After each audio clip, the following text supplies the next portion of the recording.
श्रीराम समर्थ. श्री गोंदवलेकर महाराज प्रवचने दिवस 198.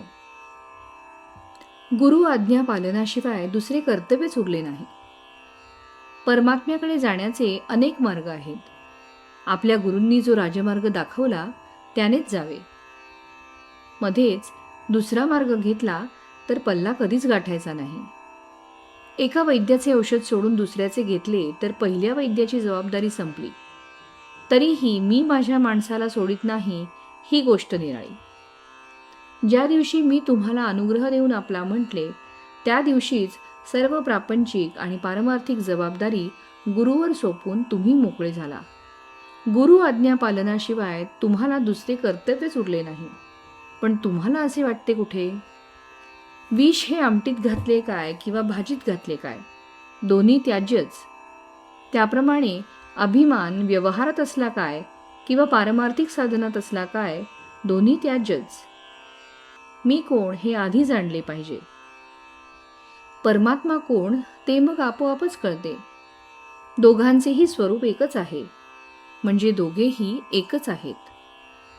परमात्मा निर्गुण आहे आणि तो जाणण्यासाठी आपणही निर्गुण असायला पाहिजे.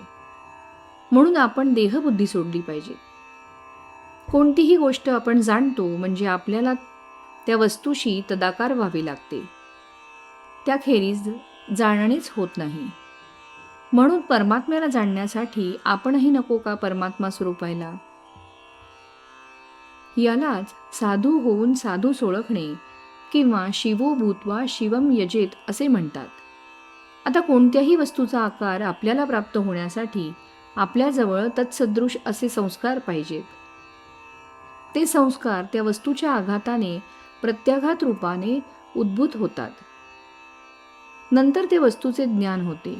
म्हणून परमात्मा रूपाला विरोधी असे सर्व संस्कार घालवून आपण आपले अंतःकरण पोषक संस्कारांनी युक्त केले पाहिजे. जर आपण साधन करून निष्पाप होऊ शकलो तर आपल्याला जगात पाप दिसणे शक्यच नाही. देवाच्या गुणाने आणि रूपाने त्याचे गुण आणि रूप मिळेल, पण त्याच्या नामाने तो जसा असेल तसा सर्वच्या सर्व मिळतो. म्हणून नाम हे साधन श्रेष्ठ आहे. आपण भगवंताच्या नामात राहिले पाहिजे. त्यातच जीवनातले सर्व सुख सामावले आहे. याहून दुसरे काय मिळवायचे? मी सुखाचा शोध केला आणि ते मला सापडले, म्हणून मी तुम्हाला त्याचा निश्चित मार्ग सांगेन. तो मार्ग म्हणजे भगवंताचे अनुसंधान होय. मी अत्यंत समाधानी आहे, तसे तुम्ही समाधानी राहा. जे मी सुरुवातीला सांगितले तेच मी शेवटी सांगतो. तुम्ही कसेही असा, पण भगवंताच्या नामाला सोडू नका. अंतकाळी अगदी शेवटी सुटणारी वस्तू म्हणजे भगवंताचे नाम पाहिजे. नामात शेवटचा श्वास गेला पाहिजे. याहून दुसरे काय मिळवायचे? तात्पर्य, आपल्याकडून होईल तेवढे नाम घ्या, न होईल त्याचा राम कैवारी आहे. श्रीराम समर्थ.